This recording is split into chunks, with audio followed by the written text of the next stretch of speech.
Well, good morning, good afternoon, and good evening, everybody. It's Tom from Came to Believe Recovery and Alicia from Came to Believe Recovery and from California, here for our Friday segment of Recovery Live, our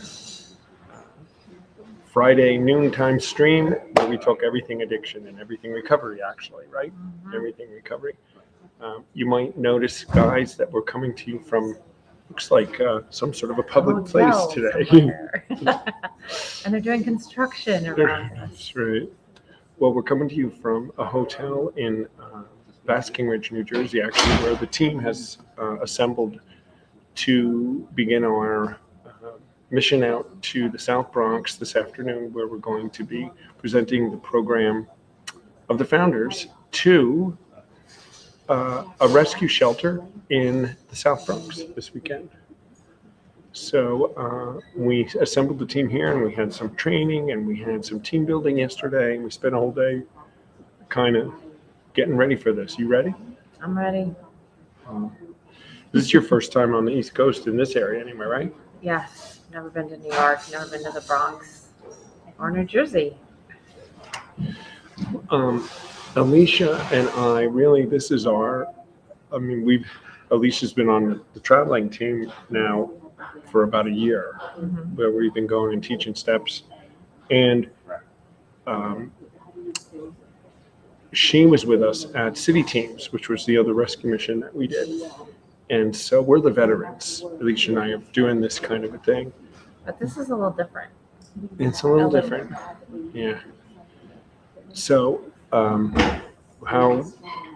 you're not really nervous about this one, are you? I'm not actually, because once I see the demographic and stuff, but not as nervous before because I know the steps. I've taught these steps that I'm teaching many times, and we met the team. We hung out yesterday, but that was really good to go through all what we're going to be doing with everybody. Yeah, it's going to be good. And one of the things we were discussing with everybody is that, and it was the same in City Teams, we went into a place where they lived there. And so some of them were not as anxious to maybe or ready to be facing any of their stuff or even be that interested in being sober or recovered. They were just having a safe place and 3 hots and a cot kind of thing. And so the message is different. When we do our retreats and people pay whatever and they come, there's that level of they're coming for this. They've proactively come. And so our message can be, it's not aggressive, but it's very straightforward. It's a little bit different than the message we give today. There's an element here, guys, of us kind of talking them into trying it, right? Because they're not really choosing to be there. They might be there just because they want the food and because it's raining outside. Mm-hmm. So it's going to be a little different in our delivery. But we're expecting the same that we have all the time. Let's say hello to Christina Grant from Texas. That's not where you always are, is it, Christina? I guess you are. Where is Anna Branson? Wow, she's going to get it. She's late again today. Christina's with us. She's the only one with us today. There's nobody interested in that we're going to the South Bronx today. I'm excited about it. One of the big deals for us is, when we're reaching out to the least, the last, and the lost, and we're trying to bring this message to those that are hurting the most, the front line. These are the places, places like the South Bronx, City Teams in San Jose, California, places like that. And to be able to bring the program into New York City too is very exciting, as we hope it to catch a wave and be able to do a lot of good. We know that all cities and inner cities have issues, not like some small towns in the USA don't have the big issues, but the cities have them as well. So we're hoping to have a big successful weekend, and then it's the first of many in New York City. So how did there she is. Hi, Anna. There. Hi, Sue. How are you? Hi, Taryn. Taryn's here. So how did this come about? So guys, what happened to us was, because we've done City Teams, we had got some confidence around the idea that we could do it at these rescue missions, and we had our team, and we've been able to do that. So this model, which we hadn't been doing in the past, we had the local team, and we go in and we have all the people in the book. To take a team into a strange place and do this was not something we had been doing. It'd been a desire. So city teams gave us a lot of confidence about that. And then with my connections through Sean O'Hare and Patrick Grace in New York City, we were connected with Father Ignatius at St. Anthony's Shelter for Renewal, and it's a Franciscan friary shelter in the South Bronx. And I met with Father Ignatius, and he was very excited about the idea of us bringing this kind of a program in to help the people that come and are at the shelter. It's that bridge thing, Alicia, that we got. It's that element we have that they struggle with, being able to bring them in. So this is how this came about.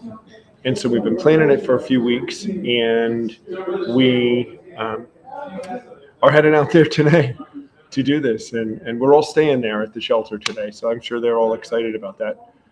It's not going to be high living, but we're going to be sharing it with them. It's going to be great. It's going to be great. All right.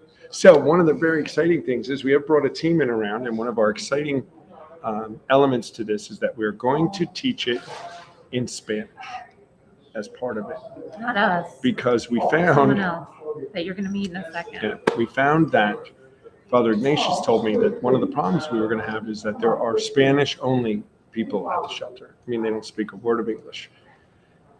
And so initially we said, oh, all right, we'll just do it for the English, and we'll worry about it some other day. We didn't have anybody that spoke Spanish, believe it or not, and we just didn't have anybody on the team, and we were ready to throw in the towel until we remembered Dara. And Ashley. And When did Ashley, right? enter? And so we reached out to Dara in California and said, hey, do you speak Spanish? And she said, not only do I speak it fluently. And even not only fluently, but really fluently. And even recognizes different dialects and different accents in the different Spanish, which makes it a great idea. So the decision was, let's go ahead and do it in Spanish, because why should these guys not get a chance to hear the message too?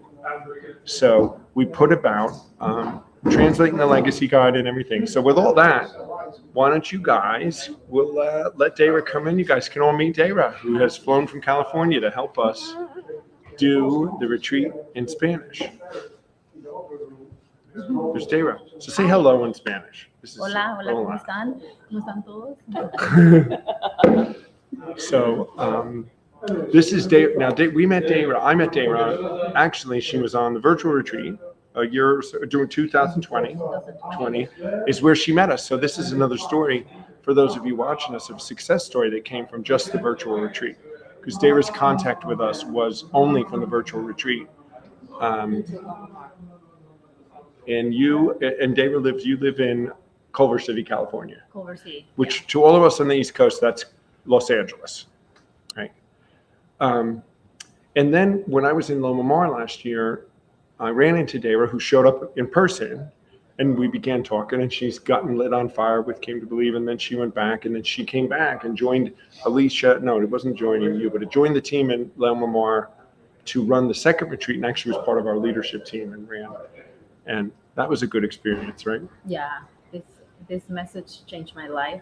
I think the way Came to Believe does it is so straightforward that I love it, because I see a lot of people in LA that don't do the steps. They get stuck on step 4 for months, and they don't. It's so confusing the way they do it that Came to Believe just goes straight into it, and I love that I can do the steps in like a weekend. So I'm excited to share the message with everybody here in New York, with all the Spanish speakers. Yeah. So, but then we had our second problem, guys, was our legacy guide is not in Spanish. So now that we had Dara on the hook to come and teach, and I said, hey, can you translate this? And so Dara didn't translate it herself, but she had somebody do it. So we have the legacy guide translated completely into Spanish. So it's really, really fantastic. We really want to thank you for all your efforts to help us pull this off. If it wasn't for Dara, we wouldn't be doing it in Spanish this time. We just wouldn't be. I got the legacy guide last night, and I was going through it, and it hit me differently, because I'm Nicaraguan. I'm my first language is Spanish, and when I'm reading the steps now in Spanish, it just hit me in a different way. And I can see how I'm just so excited to share the message, like I said, with everybody. So talk about that a little. What do you mean by a different way? I don't know. I started reading the words because that's my first language, Spanish. So Mhm. reading it in Spanish, I've only done it in English. I did the steps at Lomamar online, Right. but now for the first time, I am actually going to teach the steps and do the steps in Mhm. Spanish, and it's hitting me differently. Like it's hitting different parts of me that I did not even think that it would change. But I can't explain it. It's just. It just opened up my mind in a different way, maybe because that's my first language.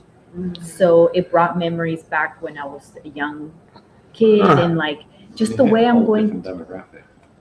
just the wording of it and like the language of it just hit me deeper, I would say, in a deeper way. I mean, I wouldn't have even thought that, but I mean, I'm being awakened again to, because it makes sense. Yeah. You reading it in your own language, it reads differently and it touches your heart and your spirit It touched differently. my I heart. wouldn't have even thought that. I wouldn't Actually. even thought of that either. And when I was going through the steps and doing step 1, reviewing it, I'm like, oh, I felt like Wow. it hit me deeper, just maybe because that's my first language. But I mean, I did the steps already like 3 times in English. So Right. this is my first time in Spanish. So it's going to be very, very exciting and So special.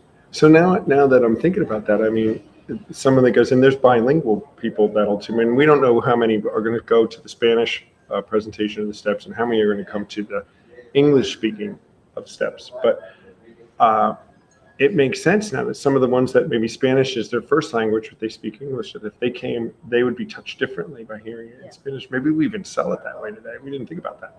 Yeah. You But can if be, it's I your mean, you're first- going to be touched, but Yeah, regardless, right. but I mean, it was just in a different Right. way that, See, I would have thought language was strictly communication. You just don't understand the words, but you're saying that the message comes through, but totally makes sense. Totally makes sense. Wow, I didn't even realize that. But we're very excited to Santiago Beto is now saying hello. And what's he saying in Spanish? ¿Cuándo y dónde? Which is Dónde, where, and when. Where and when. I don't know if he's asking where I'm from or where we're going to be doing the steps. Bethlehem, Pennsylvania. Is that where he? Yeah. I think I said I'm from Nicaragua and I'm going to New York to do the steps. So now we have people on our feed reaching out in Spanish, Wow. which is Si vienes wow. so. Yeah, let us know. Yeah. We're going to be in Pennsylvania. So look at that. We didn't even realize we opened the door, and we know that that's a great thing. So it's all about just having resources, guys, and the people to do it. Yeah. And then the heart to go out and reach everybody. Reaching the least, the last, and the lost should not have a language barrier. And then it doesn't. And So this is the language of the heart that we speak, and Right. we're going to get to as many people as we can. And Mhm. I think it's going to be very meaningful, and it's going to be great. it's good. I was a little nervous, guys, because it's not tough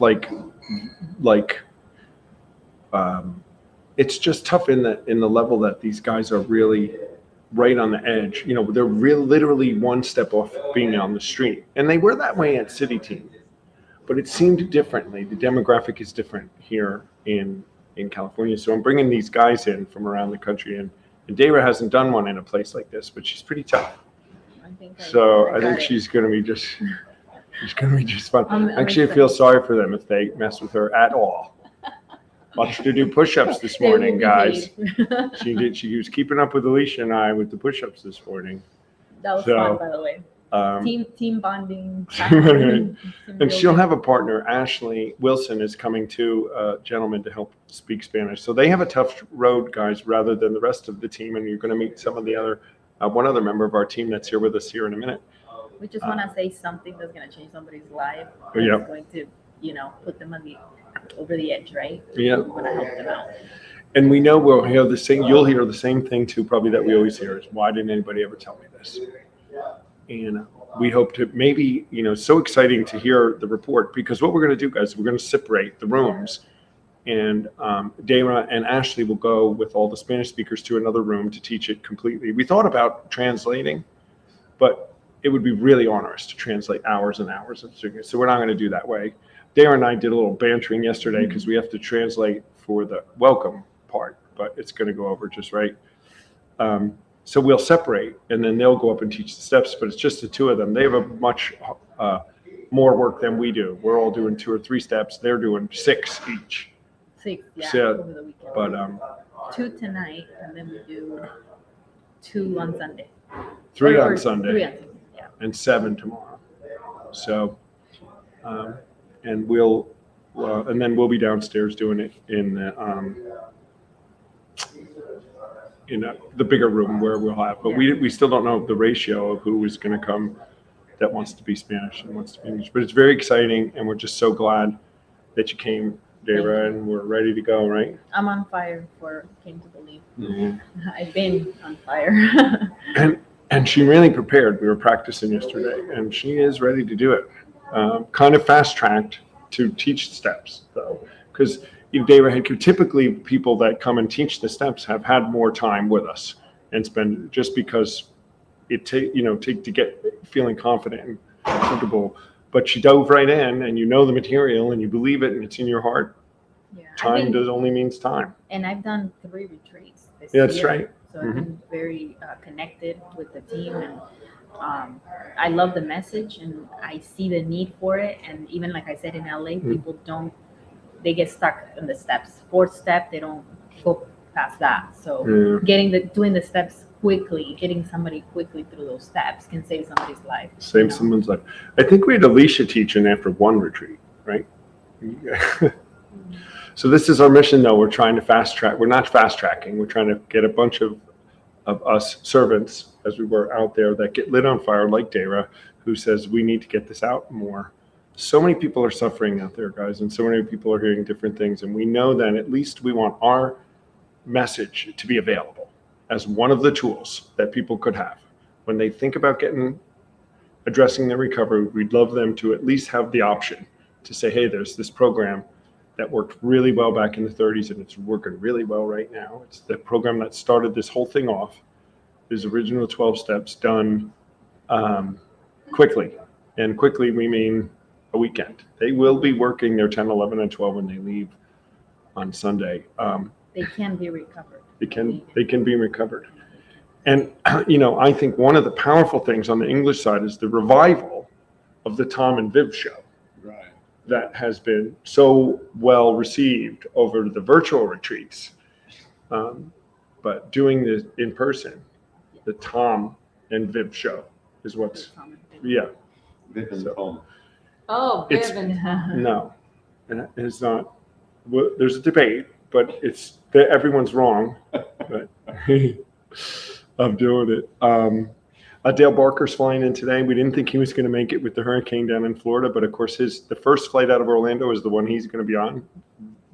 No wonder, of course, to make sure he's going to make it here. And Dale is another veteran of the shelters. Dale came with us to city team, so he'll be right ready for this. And he's been really, really passionate about doing this too. In this last year, Dale has really offered his services with everything. He's been up and available. I say, Dale, do you want to? Yep. He says yes.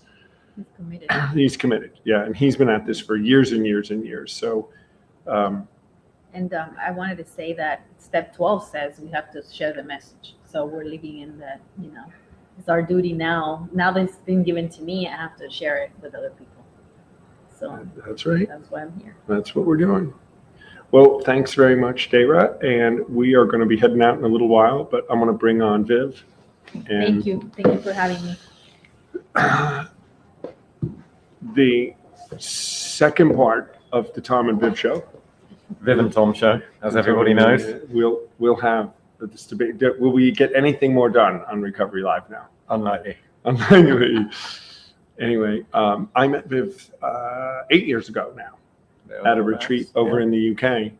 And Viv has been just like Dara and like Alicia, just this thing caught on fire.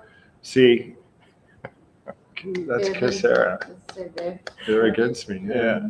I don't know, Cassera. I mean, that just looks like it should be in lights. Maybe Times Square. Yeah. Oh, on the banners going Yeah, across. yeah. But and Viv has been to, I don't know how many, and Viv actually runs retreats now, one anyway, in the UK, right? Yeah, in North London, Herts. Yeah, There's- Hertfordshire. Yeah, And how many people were at that one last time? 45, 50 maybe. But that's about all they can take, Yeah, right? yeah, that's the capacity. We probably got more than that in terms of people coming, but that's the capacity for the venue. But still pretty well attended and stuff. So Viv came over from the UK to help us with the mission in New York City, and Viv is going to come with me, and we're going to meet. Viv's involved at the higher level with the organization on our board of directors, and so we're going to do some meetings in New York City with some people afterwards, and talk about the expansion of Came to Believe and getting us in more and more places. But coming out and helping us doing this really inaugural, really fantastic thing in New York City. It's wonderful. Thanks for coming. I mean, it's an absolute, honor and a privilege to be here doing this. And for me, Tom, it's about what you were saying about how close they are to being out on the streets. And if all we can do is give them some hope, having left that weekend, then for me, that's job done. And if we can instill a little bit of a seed of recovery, then we've done some good work, I think. And I've been nervous about it, but I don't know why. It always is the same result. Everybody gets touched, and we do it. So Viv has the pleasure of teaching steps 1 and 2 tonight. So he'll be the first teaching for the guys, and Dara's doing 1 and 2 for the Spanish. So you guys are going to set the groundwork. And I know you were expressing that you feel like that's our hook tonight. Is going to be 1 and 2. So. Yeah, I think so. I think Friday night always sets the tone for the rest of the weekend. So. If you can, get to where they're at, start empathizing with where they are, I think then you've got them for the whole weekend. So really excited about it. Really excited about it. And we're going to be doing it at this. It's a Franciscan. It's really Catholic church, but they're the Franciscans, part of the Catholic Church, and the priests and the friars and the missionaries that are there. I've been there a few times. Talking to them and kind of promoting and prepping for this retreat. They're as excited as the people that are there, as shelter attendees that are the workers and the priests and those that providing the service. They are as excited about this as the others are. In some cases, they're more excited. Yeah. It's so interesting that when we reach these different organizations who have struggled with trying to touch people when it comes to this addiction thing. Yeah. And they see that there's some gap, and a lot of them are normies too. We know that's always a gap. Yeah. If you're whatever a normie is, right? Yeah. But as Clarence says, Earth people. It's people, right? Oh, Pat Head is there. Lovely to see you both. Pat, I just spent some time with Pat in the UK. Hey, we could wave at Pat. Cody Sparks, how are you? Let's see who else. Anna. I'm a normie, but not a normie. Who's it? That's Gazelle. Right. Yeah. Yeah.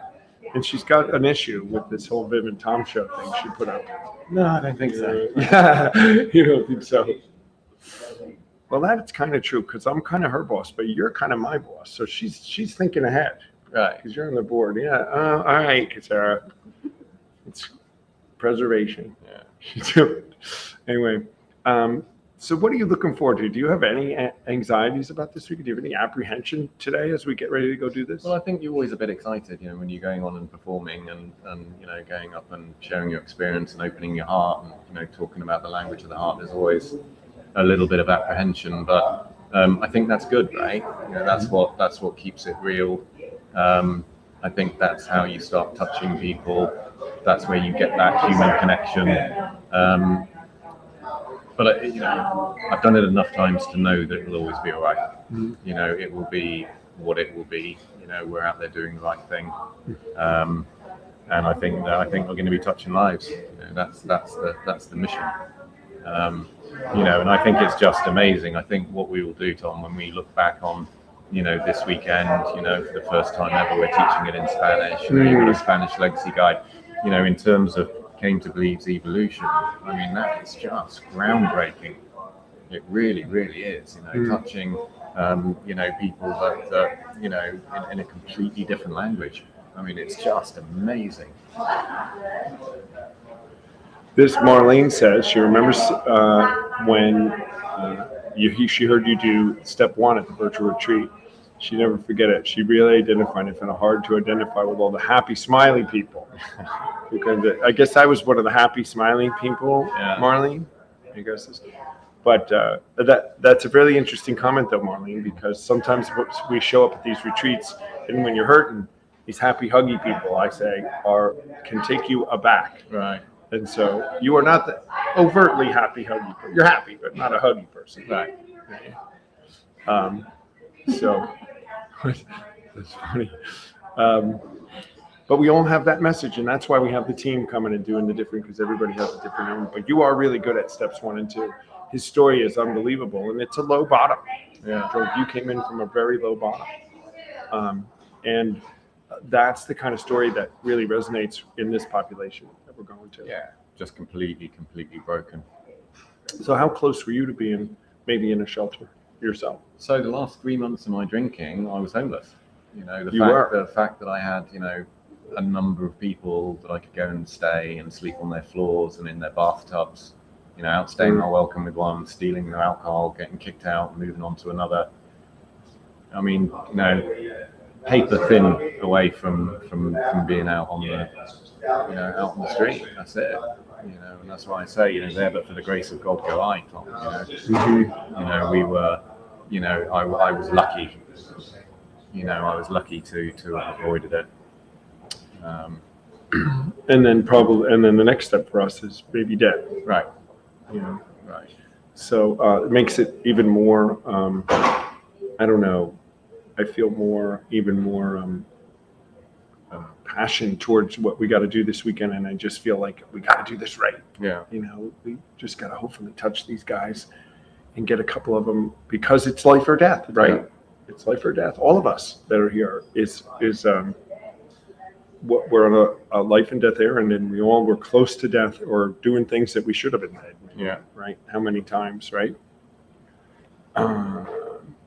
Carrie Toon, Mangus. How do you say your last name, Carrie? I guess you can't tell me on the comments. But Carrie is our leader out in Indiana. She's on with us. Martin is he's here out in Long Island. He's going to come out and help us do 5th steps tomorrow. So we're excited to get this thing rolling. And then Viv's going to see Times Square, which he didn't see since he was a kid. Looking forward to that. Yeah. And then check out Times Square.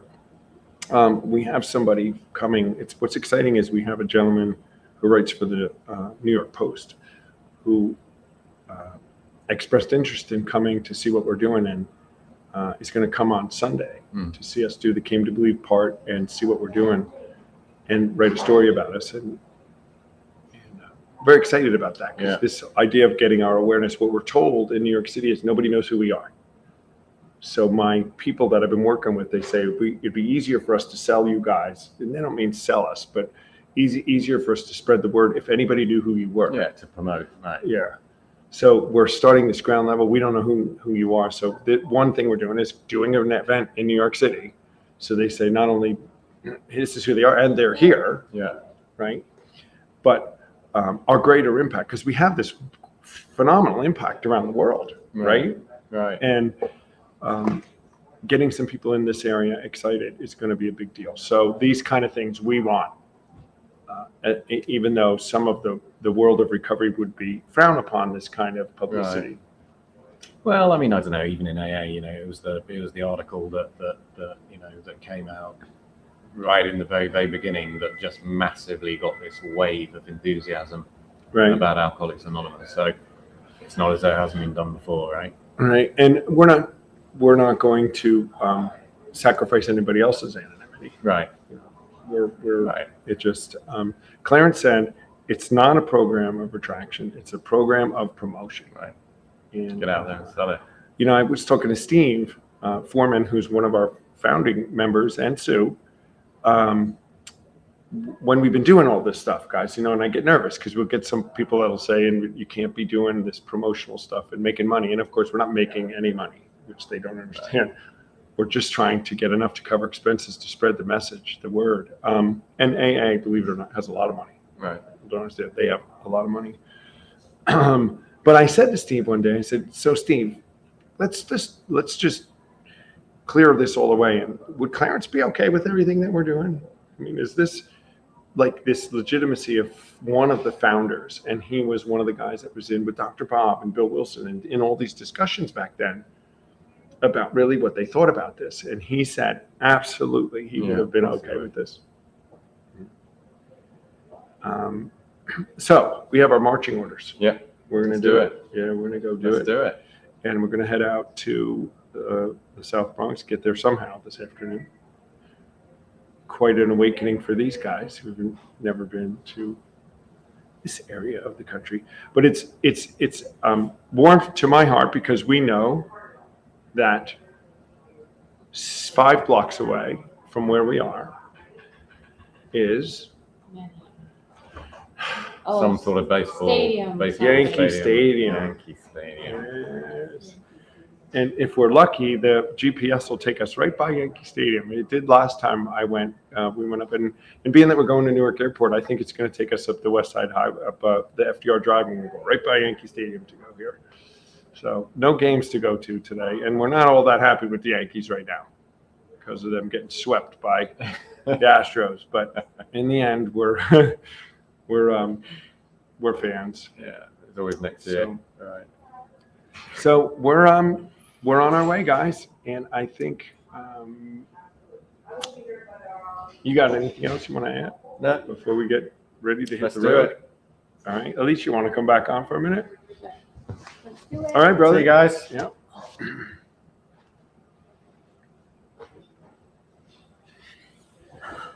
So Major D, good morning. So what do you think about that when Dara was talking about that, how it affected her in Spanish? Yeah, I didn't think about that at all. And how it resonates. Well, it makes sense, I guess, because it is her first language. So for her to hear those words said differently, because English switches the words, right? I mean, we have different words for the words in Spanish. So for her to hear those, yeah, that's pretty amazing.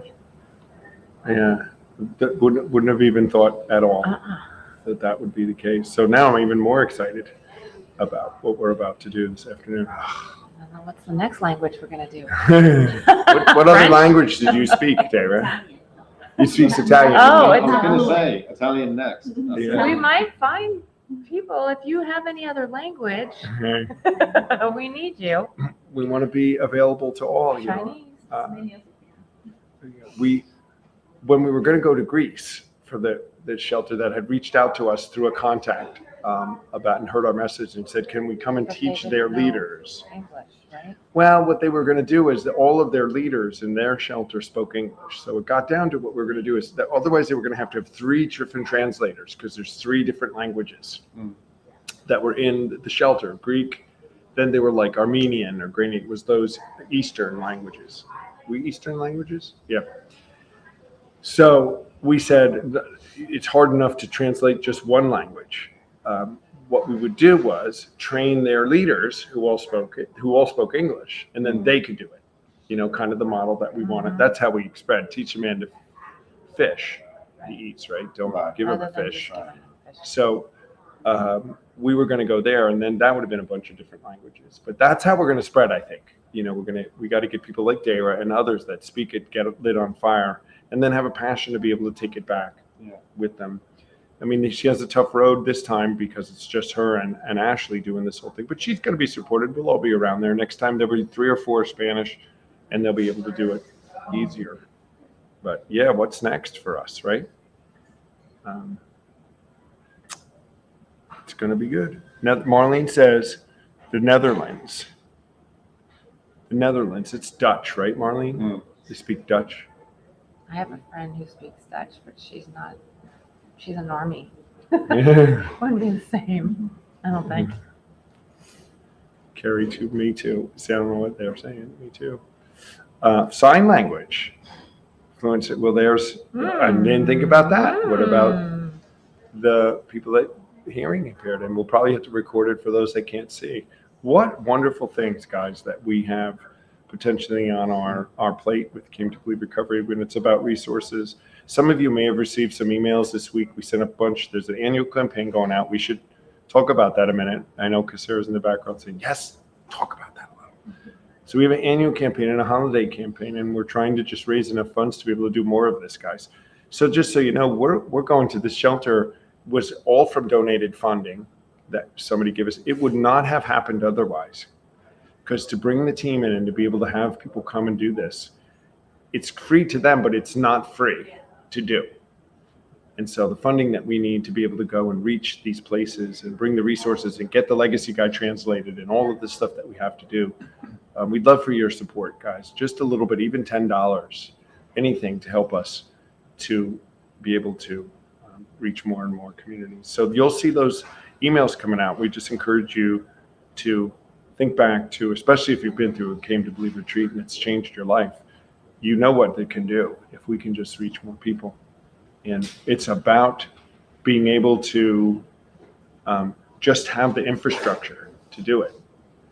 You know, you and I can't do it, and Lisa and Casera, it's a tough for the amount of hours and the amount of time and the amount of effort that it takes to reach everybody. We're kind of tapped out. We're about where we can go with what we're doing. So we encourage you to help us with that. Go on, look at the videos, look at all the stuff. See our impact, guys. This is a big deal. It's changing people all over. You know, if you're putting your money anywhere, give us a little bit. We'll. Yeah, and we're going to need more people, especially if the monks, Franciscan priests, They're friars. Mm-hmm. Once they see us in action and Came to Believe in action and recovery around in their shelter, then we're hoping like they would tell more people and more shelters, and then we would need more people. Yeah, I mean, it's an in. This is a real in with the Catholic Church in New York City.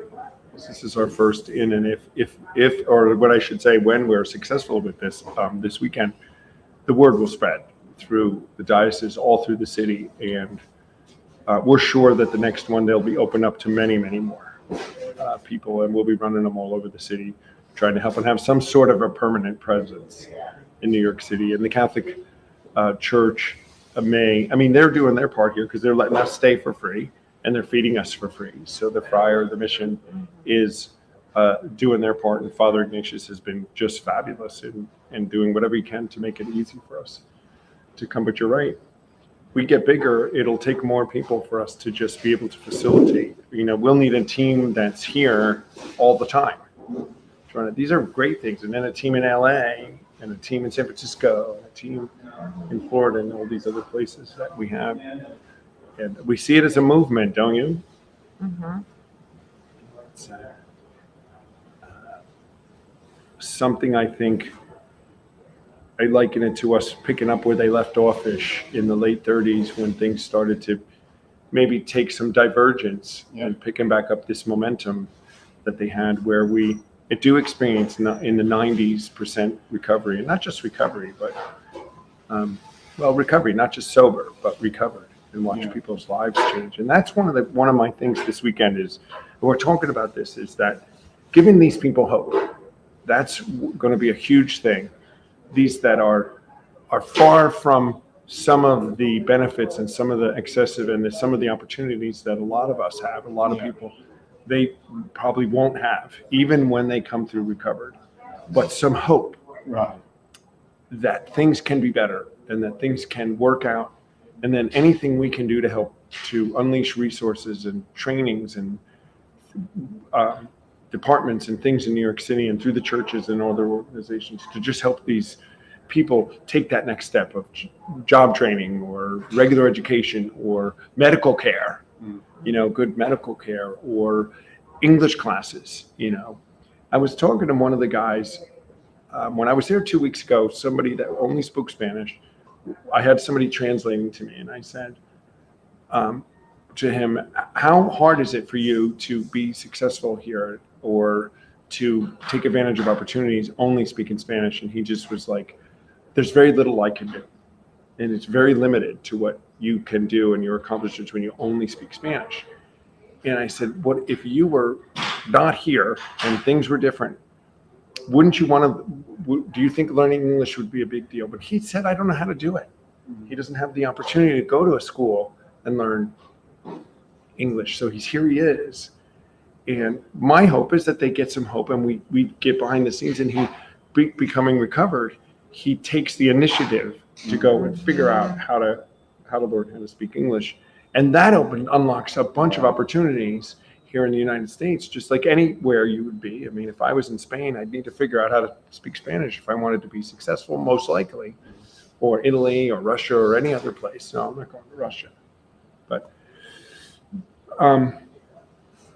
so it has a lot more, it's not just about getting off the addicted substance, right? It's not just about being freed from what has us in the book. It's the thing that we are indulging, but it has to do with instilling hope in them and giving them a way of life, a design for living, as our book says, and some really practical, proven tools and a connection with a higher power that can really help to allow them to begin from wherever they are, and just start making progress and change their lives, just like we all started at different places and started to bring our lives back. Right. And that's the huge win. We have to keep that in mind too, of like we were talking yesterday of where this demographic is. It's a little bit different from the regular retreat participants that we have. So in 10, 11, and 12, it will be just a little different maybe in how we give the message, because Tom usually talks about getting his master's degree and all that, and we might not want to say that here. We might say go back to school. And I don't know if it was Viv or Ashley was saying how he just brushed his teeth and he went for a walk. I mean, that's where we need to teach, instead of like, I bought a house or whatever. We need to kind of bring it down to their level, which will be new for me because all the retreats that I've taught at were in San Jose a little, but this is maybe even a little less than that. So I did go over my notes yesterday just to make sure like it's going to fit. And so that we need to be mindful of that as we're teaching. It's about hope. Hope, number one, hope, and one step forward, or what can you do in your space? Because if you don't have hope, you won't change. You won't have hope. Don't mind the drill Don't mind the joke. and the vacuum. And that was interesting when we were talking about this yesterday, and it was Ashley who said one of his goals for that day was to get up and brush his teeth. It was actually. And just take a walk. And guys. And he grew from that. Yeah, some of us that are on, some of you guys that are on, but some aren't. That's where we have to start with some people. That's progress for someone to get up and say, I'm going to brush my teeth today, is a step in the right direction of getting life back normal, and then take a walk, right? It's something that, and that's where we got to be, I think, more on that end than, hey, now that you're sober, why don't you go to Harvard and get your law degree? And go to the gym and get your master's degree and go, right? Like, what? So I don't know if that's, yeah. Yes, Casera, that was a great message. I was just planning to do that. So I did take that prompt there from Casera, and I was going to do it. And one of our leaders from Wales is on the phone, and she's a friend, and I flew out a couple years ago to the retreat in Wales where Joss and Mick put this retreat on, and they're great servants. And just very, very sad news in the Came to Believe family that we lost Mick just the other day, and it's just so sad to lose one of our great soldiers in the fight for recovery at such a relatively young age. And our heartfelt condolences go out to Joss for your loss. And I want you to know that the whole Came to Believe family is behind you, Joss, and we're thinking about you. And if you guys would indulge me, I'd like to just say a little prayer for Joss. And I'll try to keep it together because it's still a little shock for me to think about that. I'll never see Mick again, but we will see Joss, I'm sure. So I just want to thank you, Father, for keeping us safe and inspired now to go this weekend. Father, I want you to pray that you just cover Joss in your love, cover Joss in your peace, cover Joss in the wisdom and the knowledge and the spirit that she knows that Mick is up there right now dancing with Clarence and Dr. Bob and Bill Wilson and the gang and many others that have gone ahead of us. And really, he's free, now. And while it was tough here on life and he's in pain, he has no more pain, Father. And I just want you to give that peace to Joss and let her rest in that love from you so that she knows that he's there safely on your side, sitting by your throne, and that you'll be with her to strengthen her now in her days as she moves forward and puts her life together and takes that step forward, one step every day. And in Jesus' name, and again, the whole family of King to Believe expresses their condolences. And anything we can do for you, just don't hesitate to reach out. Melissa's on. Sue's still on. So I think that's it, guys. On that note, and we're gonna do this retreat in honor of Mick this weekend. Why don't we do that, guys? This retreat this weekend is in honor of Mick, and we know he'd have been right with us if he could have been doing this. This was right up his alley. I think he'd have come out here and helped us with this, right? Viv, I think he would have been here for sure. Yeah. Doing it. We could have got him as one of his things he would have done. All right, everybody, we're getting ready to put our city shoes on in the rain. We're going to go get Dale Barker from the airport in a little while. I'm going to get ready. David's sharpening up her Spanish. Viv is getting ready to take the back seat to the Tom and Viv show so that, he can bring in the rear part of the show. But and we'll let you know how that part goes as our weekend goes and off we go. So thanks, everybody. We'll see you next week. Is next week Thanksgiving? We're going to do a Thanksgiving show. I know last week you said 2 weeks. 2 weeks in Thanksgiving. So when you guys, next week we'll be here on Friday, our regular show for Came to Believe Recovery Live. But then we are going to do Thanksgiving Day. So I don't know who's going to be on with us. We have some people. Donna's going to come back, I think, said she'd be on with us. We're going to do a shortened version on Thanksgiving Day. We might do a few lives during this retreat, maybe. Right? Yeah, Pop in and keep yourself posted if you see us. We want to do some stuff from the retreat. I think Dara was filming us just now. So filming us film this. filming us. Filming, But that's yeah. it. All right, everybody. There's Doc. He's on. Finally, give a hi out to you, Doc. And so that's it. I want you guys to wake up every day. Try to be honest, unselfish, pure in your motives, and do everything in love, and see if we can help go out there and change the world. Have a great day and a great weekend, everybody. We'll see you next week on Recovery Live.